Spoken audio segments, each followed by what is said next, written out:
Alors, l'hôtellerie rémoise, comme l'hôtellerie dans le monde entier, a bien sûr été très fortement touchée par la crise internationale.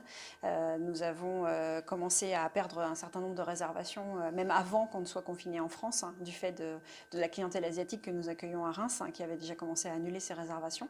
Et puis, bien sûr, on a vécu la fermeture brutale de nos restaurants en quelques heures, le fameux samedi 14 mars. Et puis derrière, s'est enchaîné une première pour certains de devoir fermer les portes d'un hôtel. Donc administrativement parlant, nous avions tout à fait l'autorisation d'exercer. Les hôtels faisaient partie de la liste des commerces essentiels et devant rester ouverts. Néanmoins, il y a bien sûr très peu d'hôtels qui l'ont été. Seulement 4 de nos confrères étaient ouverts pendant ce premier confinement. Et ensuite, donc les autres ont fermé leurs portes. Et puis chacun ensuite a retravaillé, a passé du temps pour préparer les protocoles. On a eu une période compliquée d'adaptation au fur et à mesure de nos ouvertures. Bien sûr, les ouvertures ont commencé dès le 11 mai, période à laquelle le confinement était terminé. Et puis chaque hôtel a réouvert au fur et à mesure des semaines, avec très peu de clientèle au début. Donc il a fallu s'adapter, adapter nos protocoles et nos équipes.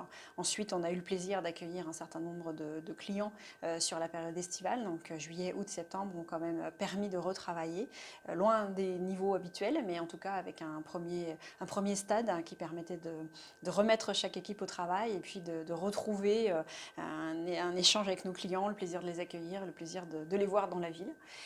Et puis malheureusement, effectivement, en fin d'année, la fermeture des commerces non essentiels a joué sur le milieu économique, donc on a perdu de nouveau une partie de clientèle business. Donc il faut savoir que la seule clientèle qu'on était capable d'accueillir l'année dernière était forcément une clientèle française, du fait de la fermeture des frontières, même si pendant l'été on a eu un tout petit peu de clientèle européenne. Mais néanmoins aucune clientèle internationale, donc nos collègues des 5 étoiles sont restés très longtemps fermés. Donc on a perdu énormément de clientèle, l'année 2020 a été très difficile. Fort heureusement, la France est un pays qui aide beaucoup, donc aujourd'hui si on est toujours tous là, c'est aussi grâce à toutes les aides que l'on a pu toucher. Sans quoi sinon on n'aurait pas pu survivre. Et puis donc on arrive avec encore des protocoles, encore des choses à faire, et nos hôtels sont loin d'être remplis. On a plutôt une vision relativement positive pour l'instant. Les indicateurs nous montrent une hausse de chiffre d'affaires, donc on remplit un petit peu plus nos établissements. En janvier on était mieux qu'en décembre, en février on est mieux qu'en janvier. Ce sont des hausses très légères, on parle à chaque fois de 5 à maximum 10 points de taux d'occupation, donc vraiment des volumes très petits. Néanmoins ça reste du plus, avec une volonté de la part de nos clients de venir, de nous demander de réserver des salles de séminaire, de prévoir un peu les prochains mois. Nous espérons donc que forcément cela va continuer, qu'on va rester sur cette pente exponentielle, même si elle est légère. On reste persuadé qu'en 2022, on va rester essentiellement avec de la clientèle française.